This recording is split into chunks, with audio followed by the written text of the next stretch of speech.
السلام علیکم ورحمۃ اللہ وبرکاتہ۔ اعوذ باللہ السمیع العلیم من الشیطان الرجیم، بسم اللہ الرحمن الرحیم۔ وَلَقَدْ صَرَّفْنَا فِي هَذَا الْقُرْآنِ لِيَذَّكَّرُوا وَمَا يَزِيدُهُمْ إِلَّا نُفُورًا قُلْ لَوْ كَانَ مَعَهُ آلِهَةٌ كَمَا يَقُولُونَ إِذًا لَابْتَغَوْا إِلَى ذِي الْعَرْشِ سَبِيلًا سُبْحَانَهُ وَتَعَالَى عَمَّا يَقُولُونَ عُلُوًّا كَبِيرًا۔ اور ہم نے اس قرآن کریم میں پھیر پھیر کر حقائق کو بیان کیا تاکہ لوگ نصیحت حاصل کریں، لیکن یہ ان کی نفرت میں زیادتی کرتی ہے۔ کہہ دیجئے اے نبی صلی اللہ علیہ وسلم کہ اگر اللہ تبارک و تعالیٰ کے ساتھ اور بھی دوسرے معبودان ہوتے جیسا کہ مشرکین کہتے ہیں تو وہ مالک عرش تک پہنچنے کے لیے ضرور کوئی راہ تلاش کر لیتے۔ اللہ تبارک و تعالیٰ جو یہ مشرکین کہتے ہیں ان باتوں سے کہیں زیادہ اعلیٰ، بلند تر اور پاک ہے۔ محترم سامعین اکرام، سورہ بنی اسرائیل سورہ نمبر 17 اور اسی صورت سے بھی آپ کے سامنے آیت نمبر 41، 42، 43 یعنی 41، 42، 43 یہ تین آیات آپ کے سامنے تلاوت کی گئیں۔ بفضل اللہ، بعون اللہ، بتوفیق اللہ، ان آیتوں کا ترجمہ بھی آپ تمام کی خدمت میں پیش کیا گیا۔ سامعین اکرام، پہلی آیت کریمہ یعنی آیت نمبر 41، اللہ تبارک و تعالیٰ نے فرمایا وَلَقَدْ صَرَّفْنَا فِي هَذَا الْقُرْآنِ لِيَذَّكَّرُوا وَمَا يَزِيدُهُمْ إِلَّا نُفُورًا۔ ہم نے اس قرآن کریم میں حقائق کو بار بار پھیر پھیر کر کے بیان کیا تاکہ لوگ نصیحت حاصل کریں، لیکن یہ چیز ان مشرکین میں، ان دنیا پرستوں میں نفرت کے علاوہ کچھ آگے نہیں بڑھا رہی ہے۔ سامعین اکرام، اللہ تبارک و تعالیٰ نے فرمایا کہ ہم نے اس قرآن کریم میں حقائق کو بار بار پھیر پھیر کر کے بیان کیا۔ مطلب اس قرآن کریم کا آپ جب مطالعہ کریں گے، دروس القرآن کی مجلسوں میں جب آپ شرکت کریں گے اور کنٹینیو کریں گے تو آپ دیکھیں گے کہ اللہ تبارک و تعالیٰ نے اس قرآن کریم میں وعظ و نصیحت کو بار بار بیان کیا ہے۔ ہر جگہ اللہ تبارک و تعالیٰ نے کہا کہ اللہ تبارک و تعالیٰ کی رسی کو مضبوطی سے پکڑ لو، نمازوں کو قائم کرو، قرآن و حدیث کی اتباع کرو، اللہ اور اس کے رسول کی اطاعت کرو۔ دنیا چند روزہ ہے، دنیا کا جو مسئلہ ہے وہ آخرت کے مقابلے میں مکھی کے مچھر کے پڑ کے برابر بھی نہیں ہے۔ اس طرح کی باتوں کو آپ قرآن کریم میں جگہ جگہ دیکھیں گے۔ اللہ تبارک و تعالیٰ نے وعظ و نصیحت کو، دلائل و بینات کو، مثالوں کو، واقعات کو بار بار بیان کیا۔ آپ آج ابھی ہم نے آپ کے سامنے سورہ نجم آپ کے سامنے تلاوت کی۔ اللہ تبارک و تعالیٰ نے اس میں مختلف قوموں کا ذکر کیا ہے۔ صرف سورہ نجم میں نہیں، آپ قرآن کریم کے ہر پارے کو اٹھا کر کے دیکھیں، ہر سورت کو اٹھا کر کے دیکھیں۔ اللہ تبارک و تعالیٰ نے کبھی موسیٰ علیہ السلام کا اور ان کی قوم کا ذکر کیا، ان کی قوم کے لوگوں نے کیسے نافرمانی کی، موسیٰ علیہ السلام کے مخالفت میں کیسے فرعون آگے بڑھا، کیسے اللہ تبارک و تعالیٰ نے اس کو غرقاب کیا۔ ان باتوں کو اللہ تعالیٰ نے قرآن کریم میں بار بار بیان کیا۔ نوح علیہ السلام کا ذکر کیا، ان کے قوم کے لوگوں کا ذکر کیا، ان کی بدعمالیوں کا ذکر کیا، کیسے اللہ نے ان کو ہلاک کیا، اس کا اللہ تبارک و تعالیٰ نے ذکر کیا۔ قرآن کریم میں ایک مقام پہ نہیں، مختلف مقامات پہ اللہ نے بیان کیا۔ اللہ تبارک و تعالیٰ نے یہاں پر کہا کہ ہم نے اس قرآن کریم میں پھیر پھیر کر کے بار بار حقیقتوں کو بیان کیا، واضح و نصیحت کو بیان کیا، دلائل و بینات کو بیان کیا، واقعات کو بیان کیا، مثالوں کو بیان کیا۔ کیوں بیان کیا؟ تاکہ لوگ نصیحت حاصل کریں۔ لیکن مشرکین نصیحت حاصل کرنے کے لیے ریڈی نہیں ہے۔ دنیا پرست سن رہے ہیں تمام باتوں کو، لیکن دائیں کان سے سن کر کے بائیں کان سے نکال دے رہے ہیں۔ کیوں؟ اس زمانے کے جو مشرکین تھے وہ یہ سمجھتے تھے، عرب کے جو مشرکین، جب یہ قرآن کریم نازل ہو رہا تھا، اس زمانے کے جو مشرکین تھے وہ یہ سمجھتے تھے کہ یہ قرآن کریم جادو کی کتاب ہے، یہ شاعری کی کتاب ہے، یہ قصے کہانیوں کی کتاب ہے، اس لیے وہ اس کے اوپر ایمان نہیں لاتے تھے۔ سنتے تھے، سننے کے بعد اس کو ویسے ہی چھوڑ دیتے تھے۔ تو پھر کیسے نصیحت حاصل کر پائیں گے؟ آج کل کے جو دنیا پرست ہیں، چاہے وہ مسلم ہو یا نان مسلم، آج کل کے جو مشرکین ہیں، چاہے وہ مسلم ہو یا نان مسلم، وہ یہ سمجھتے ہیں کہ بس تلاوت کر لینے کی کتاب ہے، ذرا سن لیں گے برکت مل جائے گا، ہو گیا۔ عمل کرنے کے لیے نہ پڑھتے ہیں نہ سنتے ہیں۔ آج کل کے جو دنیا پرست ہے، چاہے وہ مسلمان ہو چاہے وہ کوئی بھی ہو، اور آج کل کے جو مشرکین ہیں، چاہے وہ مسلمان ہو چاہے کوئی بھی ہو، آج ان کے سامنے قرآن کریم کی جو حیثیت ہے بس برکت کی کتاب. ایسا نہیں کہ صرف مسلمان اس کو برکت سمجھتے ہیں، بہت سارے نان مسلم بھی اس کو برکت سمجھتے ہیں. برکت سمجھ کر کے اس کی آیتوں کو لوگوں کے سامنے پڑھتے بھی ہیں. پڑھتے ہیں کہ نہیں پڑھتے ہیں؟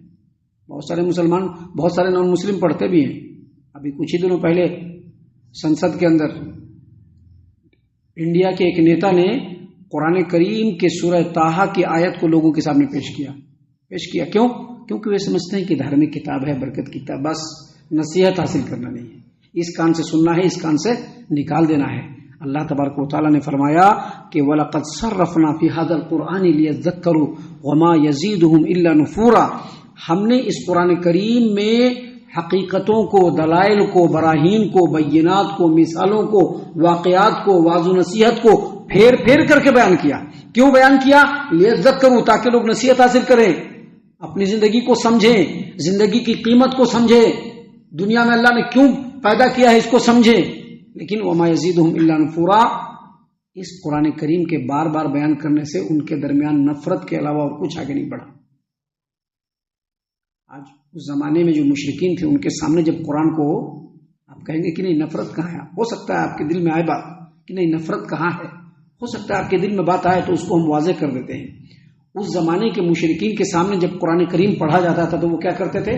کانوں کے اندر انگلیوں کو ٹھوس لیتے تھے، قرآن سننا نہیں چاہتے تھے، شور کرنا شروع کر دیتے. آج جو اپنے آپ کو مسلمان کہتے ہیں ان کے سامنے اگر آپ قرآن کریم کو پیش کیجئے، نہیں ہم اس کو نہیں مانیں گے، ہم کو تو ہمارے اکابرین کی بات چاہیے، ہم کو ہمارے بڑوں کی بات چاہیے. یہ نہیں، آپ اگر قرآن کریم پیش کریں تو دل کے اندر بڑی تنگی آئے گی، اور وہی قصے کہانی بزرگوں کے پیش کریں تو دل ایک دم کھل جائے گا ایک دم. اسی کو کہتے ہیں نفرت. اللہ تبارک و تعالیٰ نے فرمایا وَلَقَدْ صَرَّفْنَا فِي هَذَا الْقُرْآنِ لِيَذَّكَّرُوا، ہم نے اس قرآن کریم میں حقائق کو پھیر پھیر کر کے بیان کیا. کیوں بیان کیا؟ تاکہ لوگ نصیحت حاصل کریں. وَمَا يَزِيدُهُمْ إِلَّا نُفُورًا، لیکن ان کے اندر نفرت کے علاوہ اور کچھ آگے نہیں بڑھا. کیونکہ یہ قرآن کریم جو ہے نا ہے ہی ایسی چیز، اللہ نے اس قرآن کریم کو ایسے ہی بنایا ہے. اس قرآن کریم کے ساتھ آپ جیسا ٹریٹمنٹ کریں گے ویسے ہی ہوگا. ابھی بارش برستی ہے نا آسمان سے، بارش اللہ برساتا ہے نا آسمان سے، اگر وہی بارش اچھی زمین پر گرے تو وہ زمین اس پانی کو جذب کرتا ہے اور پوری زمین ہرا بھرا ہو جاتا ہے، پوری زمین ہریالی سے بھر جاتا ہے، ایک دم بھرتا ہے نا. لیکن وہی بارش کسی گندی زمین پر گرے گا تو بارش کے بعد ایک قسم کی بدبو آپ دیکھیں گے. اسی بارش کے برسنے سے ایک زمین کے اندر ہریالی آئی اور دوسری زمین کے اندر بدبو پیدا ہوا. کیوں؟ کیونکہ اللہ نے بارش کو ویسے ہی بنایا ہے. ویسے ہی یہ قرآن کریم ہے، اگر اس کو ہدایت کی نیت سے آدمی سننا شروع کرے، عمل کرنے کی نیت سے سننا شروع کرے تو اللہ تعالیٰ اس کو ہدایت دے گا. لیکن جو آدمی ایسے ہی چپکے رسم و رواج کے لیے سنے گا، ہر دن سنے گا، لیکن عملی طور پر کچھ بھی اس کے لیے فائدہ ہونے والا نہیں. اللہ تبارک و تعالیٰ نے اسی بات کو پہلی آیت کریمہ میں بیان فرمائی. اس کے بعد اللہ تبارک و تعالیٰ نے فرمایا قُلْ لَوْ كَانَ مَعَهُ آلِهَةٌ كَمَا يَقُولُونَ إِذًا لَابْتَغَوْا إِلَى ذِي الْعَرْشِ سَبِيلًا. اے نبی کریم صلی اللہ علیہ وسلم آپ کہہ دیجئے کہ اگر اللہ کے ساتھ دوسرے معبودان بھی ہوتے جیسا کہ یہ مشرکین کہتے ہیں تو یہ جو دوسرے معبودان ہیں مالک عرش کی طرف پہنچنے کے لیے کوئی نہ کوئی راہ ضرور نکال لیتے. اس کا دو مطلب ہے. ایک مطلب یہ ہے کہ بہت سارے مشرکین چاہے وہ مسلموں میں ہو یا غیر مسلموں میں ہو، بہت سارے مشرکین ان کا یہ کہنا ہے کہ اللہ صرف ایک نہیں ہے بلکہ اس کے ساتھ بہت سارے دیوی دیوتا اور معبودان ہیں، بہت سارے ہیں. ابھی مسلمانوں میں مشرکین کہتے ہیں نا بہت سارے ہیں، پیر ہیں، ولی ہیں، قطب ہیں، ابدال ہیں، یہ سارے کے سارے اللہ کے بڑے قریب ہیں، ان کو اللہ کی طرف سے ان کو اس کائنات کے اندر اختیار حاصل ہے. دوسرے لوگ بھی کہتے ہیں کہ بہت سارے دیوی دیوتا ہیں جن کے جو کوئی جو ہے بارش کا دیوتا ہے، کوئی دھوپ کا دیوتا ہے، کوئی روزی کا دیوتا ہے، کوئی خیر کا دیوتا ہے، کوئی شر کا دیوتا ہے.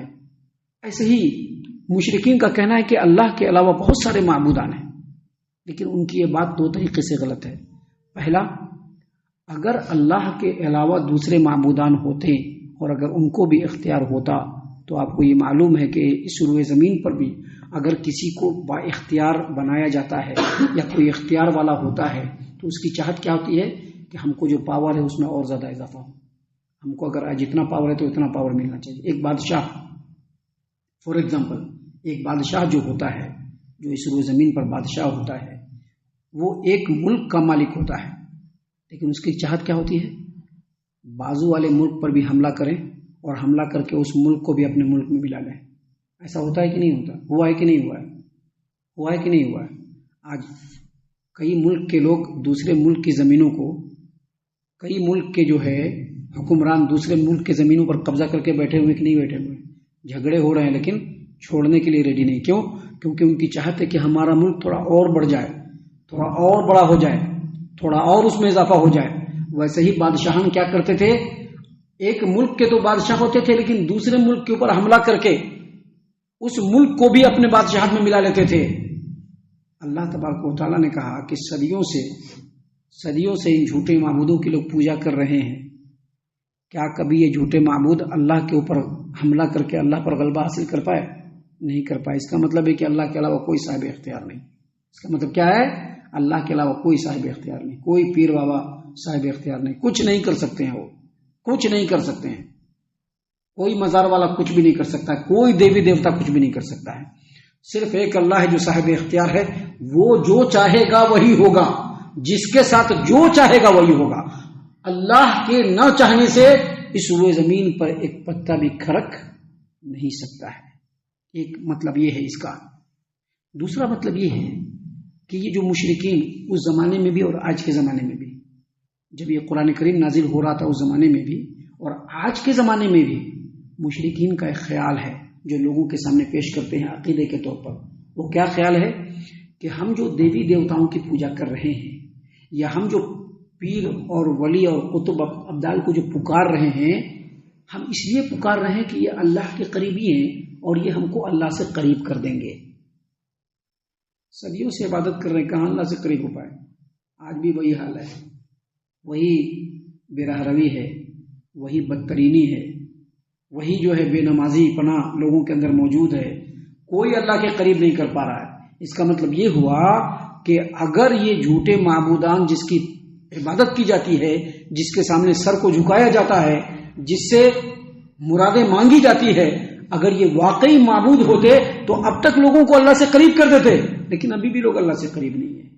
تو گویا اس آیت کریمہ میں اللہ تبارک و تعالیٰ نے فرمایا کہ اللہ کا قرب حاصل کرنے کے لیے اللہ کے حکموں کی پابندی کرنی پڑے گی. جھوٹے معبودوں کے سامنے جھکنا نہیں پڑے گا. اگر اللہ سے مانگنا ہے تو ڈائریکٹ اللہ سے مانگو, اللہ کی عبادت کرنی ڈائریکٹ اللہ کے سامنے جھکو. اللہ تم کو قریب بھی کرے گا اور تمہارے زندگی کو پاکیزہ بھی بنائے گا اور آخرت میں بھی سرخرو فرمائے گا.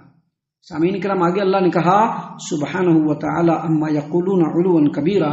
مشرک لوگ جو اللہ تبارک و تعالیٰ کے بارے میں مختلف باتیں کرتے ہیں, اللہ تبارک و تعالیٰ کی ذات اس سے بلند تر ہے. ان کی باتیں صرف خرافات ہے. اللہ پاک ہے, بلند تر ہے اور اعلیٰ ترین ہے.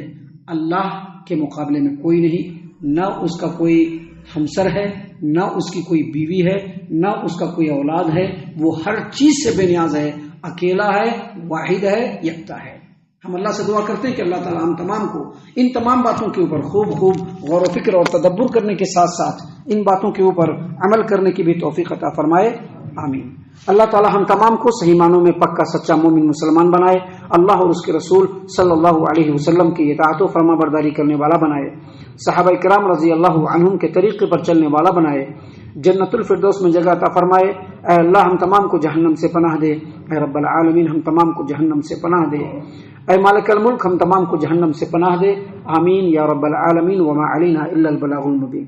تبارك الذي نزل الفرقان على عبده ليكون للعالمين نذيرا.